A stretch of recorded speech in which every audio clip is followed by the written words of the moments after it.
knows, he says more funny things about me than I can say about him. But he's my dear friend, and when I'm away, like I'll be away in June, he'll be the host here. And he's part of the Speakeasy Ensemble and then many other different things, and he has a book out. He has even postcards for the book. Why? Look at that. So, Tim Stafford, everyone.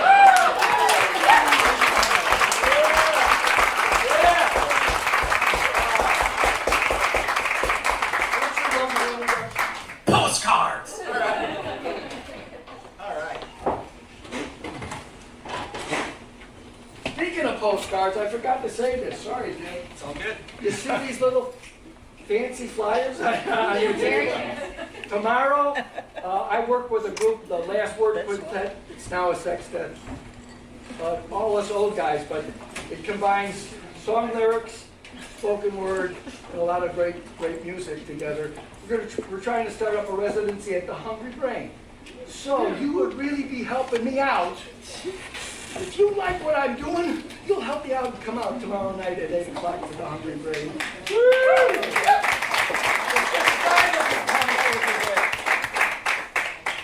If you're willing to ditch your family on Easter, you can make it out on a Monday. Yeah. All right, what's up, heathens? Let's do this. My name is Tim. Before I talk, that last poem that Mark did before the break, I got to perform with Mark at a lot of schools. And we were at Loyola Academy, which is like a higher ed, a fancy little school. And Mark did that poem, and I've heard him do it a bunch of times. And he's got the one line, he's like, OJ, TJ, BJ, baby. And I'm like, all right, orange juice, tomato juice. I was like, BJ can't be that. In front of children. I checked with Mark, it was that. Mark Smith is for the children. So this is my book, my new book. It's called Broke Stay Broke. It is not officially, it comes out May 2nd, but I have a bunch here. And I'm gonna read a bunch of poems out of it. And this first one, the book is about being broke. And staying that way for an extended period of time, and some of the things you have to deal with. So this is called One of Them Jobs. I want one of them jobs.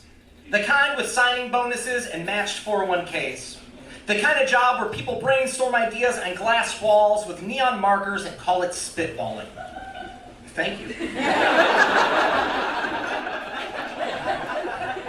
Everyone wears jeans and blazers with graphic t-shirts underneath and calls themselves disruptors.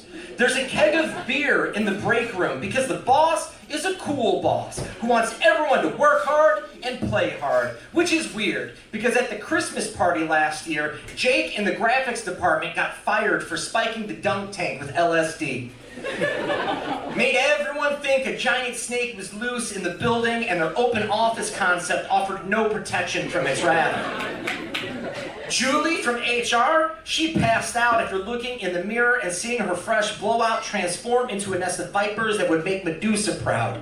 Amir from marketing called his mom to say goodbye before he was swallowed whole, said he could feel its jaws tightening around his ankles, but really it was just fresh elastic in his designer joggers. Dale in sales.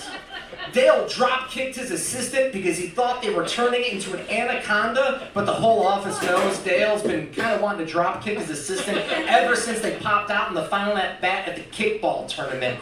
Jake didn't kill anyone, but he did kill the vibe for the annual karaoke contest.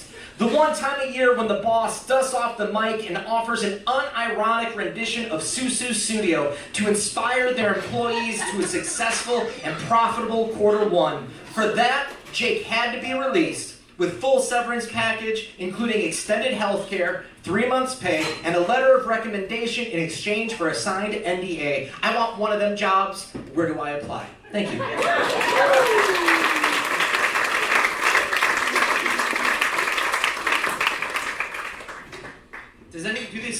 Does anybody work at one of those places that has beer in their...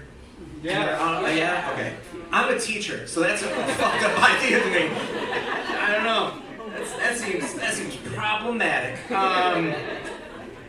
This one is not really about being broke, but this is since we're in Chicago, this is there's a section of kind of more Chicago-ish poems.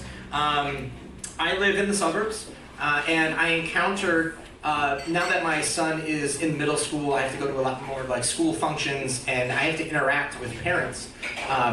Which whatever, no new friends is kind of my policy, but whatever, like for the kids. And there's a specific type of dad that I get a real kick out of, and this is a poem about them. It's called Wilco Dads.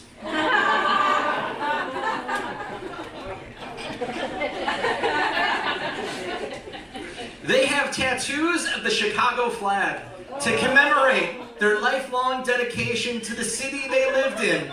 For the 2 years they spent at DePaul getting their master's degree in some kind of finance before moving back to the suburbs whence they came, or River North.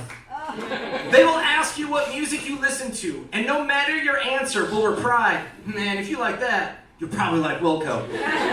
They talk about Wilco as if Wilco were an underground sensation you could hear only at secret shows in the darkest nooks of Lower Wacker Drive. Wilco dads eat edibles before school functions and let everyone know they ate edibles before the school function.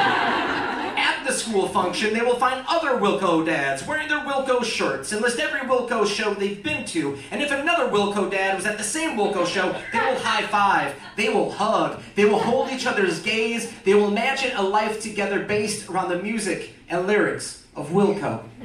There will be Wilco concerts. There will be framed limited edition silkscreen posters of those concerts that their wives would not let them hang in the living room amongst the family photos, but there are no wives in the Wilco world. No kids either. Kids these days don't like Wilco. Kids don't understand the genius of Wilco. Even though their Wilco dad would play Wilco albums on the way to school and try to explain to them why this droning 15-minute song is actually a metaphor for the lead singer's migraines and drug addiction, so it's supposed to sound like shit. The edibles will wear off. The Wilco world will dissolve into the real world, where the Wilco dads are loved by their children, tolerated by their wives, their dogs are indifferent, and Jeff Tweedy is still trying to break their hearts. Thank you.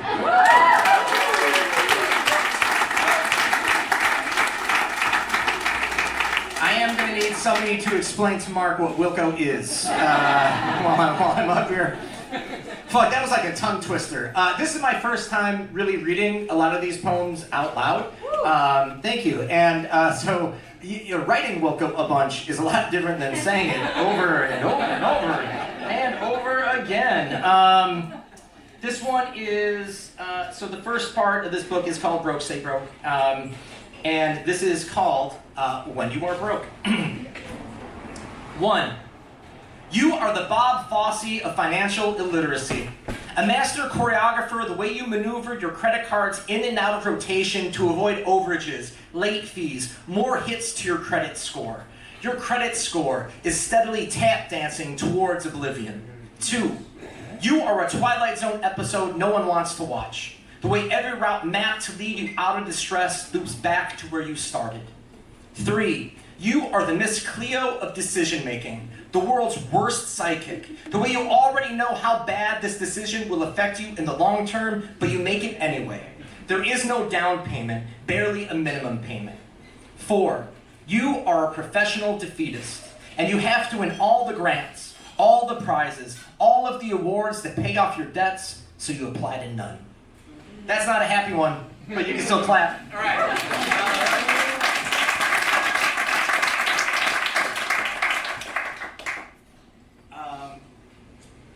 I grew up in a town called Lyons.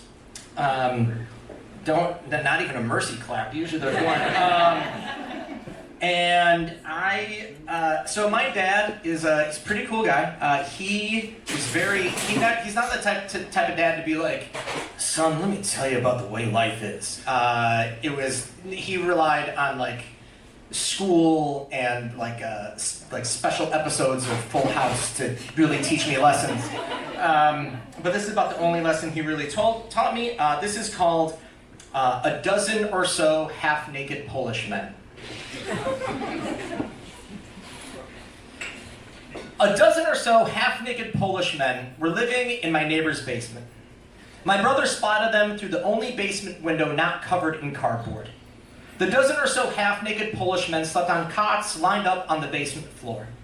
It reminded me of the WGN News reporting from a gymnasium filled with families displaced by tornado strikes. Only these cots were filled with a dozen or so half-naked Polish men. Some of them wandered to unseen parts of the basement in only white briefs whose elastic waistbands stretched to the limit by their expansive stomachs, as if the further they stuck out would be that much less distance between them and their families. We told our dad, who says he knows. He's seen them in the early morning, fully clothed, hurrying into the back of a windowless panel van emblazoned with the name of our neighbor's construction company. We asked him who they were. He said they were here illegally, saving up money for family back home, or until they could get green cards, or for any reason we were born privileged enough not to know. If they are illegal, we ask, shouldn't you call the cops? Maybe, he says, maybe. The sirens never screamed down our street. The news never showed images of a dozen or so half-naked Polish men handcuffed in the back of a paddy wagon. It was the only business lesson our dad ever taught us, to mind our own. Thank you.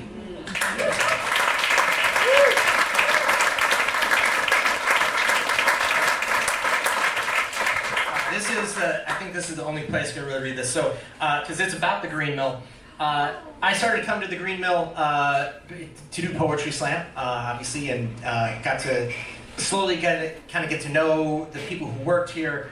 And so Dave, the owner, was a very scary person to me for a while, because he doesn't put up with bullshit. And Dave, for a while, if I'd see him, he'd say, "Hey, fucker," which and so I wasn't sure if he knew my name.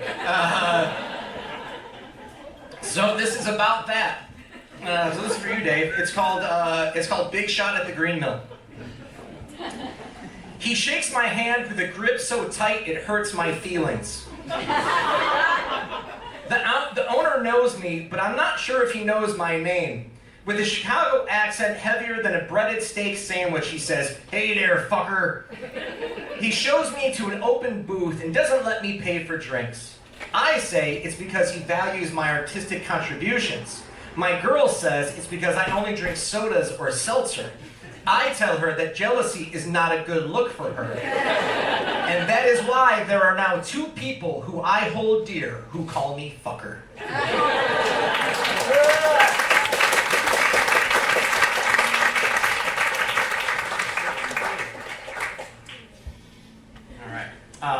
Here's one. So Mark had us. We were part of the ensemble, Speakeasy Ensemble, and we started off by, this is a true thing. We were first we were called the Stirring Things Up Ensemble because the cultural people of Chicago were like, "Here's thousands of dollars. We need a poetry for a food festival." And Mark's like, "Yeah, gotcha." And he had no idea what the fuck he was gonna do. But if you throw cash money at Mark Smith, he's going to make it happen. So we were the Stirring Things Up Ensemble, became Speakeasy Ensemble, and we got to, we had the opportunity to go travel the world. We would go to Germany and perform, we'd go to Switzerland and perform, and this is, and Mark's great when you go on a trip with him, because Mark will be like, "All right, everybody's set," and then he'll just fucking disappear. He just like, "Oh, where's the fuck Mark go? I don't know, where's Mark?" I think we would say like, "Oh, he's got like a secret family. He's got a German family. There's the German Smiths, the Solvats," and but this is from a time we went to Hamburg. We went to Hamburg, and before we went, these German poets were like, "Oh, you're going to love Hamburg. It's just like Chicago." And I thought that's because it's a more modern city and it's more like modern architecture, but really it's because if you're not careful, you'll get the shit kicked out of you. And so this is called Never Been to Rome. Never been to Rome. But I thought I was gonna get murdered in Hamburg by soccer thugs with necks thick as stacked tires. Ended up with benevolent locals who spirited us to a rusty park in a sketchy area overlooking the port. With friends who I love very much, but hadn't seen since that night. Maybe they're still there, drinking bottles of cheap wine, watching cranes lifting cargo as if on marionette strings. That's that one. That's nice about books. You can have the little ones. All right, I'm gonna do two short ones, and then I'm gonna throw in, fuck it, I'm gonna throw in another $1 for the Virgin Slam, because I already sold one book, and I made $1 on it, so I'll put that in there. Shit, I don't know, what do you want from me? All right, this is, all right, I'm gonna do this one. This one is, this is because, this is another Chicago one.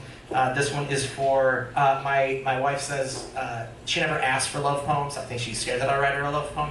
But this is a love poem I wrote for her. This is called I Know. And she's not here, so I'm going to need y'all to record that later. I'd like to send it to her. All right. She's at home with our dachshund. All right. This is called Meet Me at O'Hare and Tell Me You Love Me. You gave up driving like eating meat and casual drug use. This means you rode a couple of buses to take the blue line the hard way.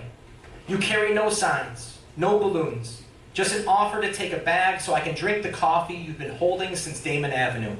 Still warm. You don't tell me you love me, but your venture card has enough train fare for two. And isn't that the same thing?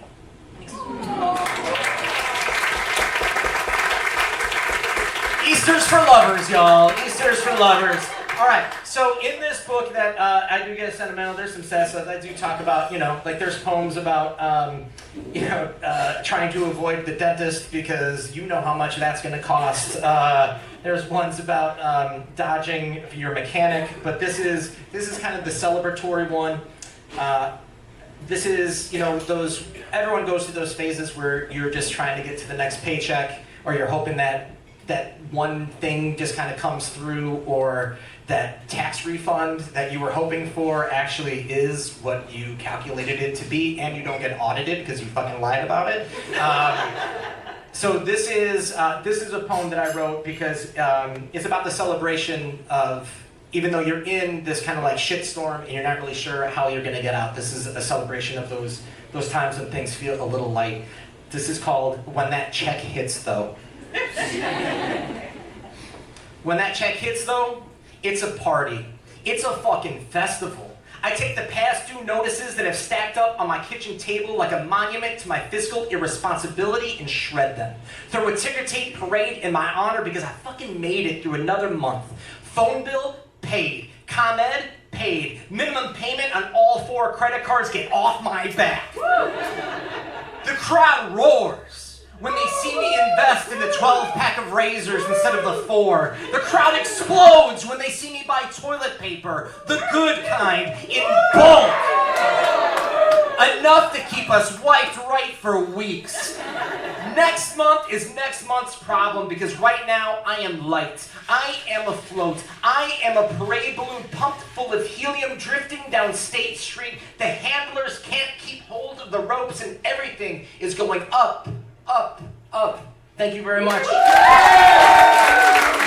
got some, I will be, what? One more?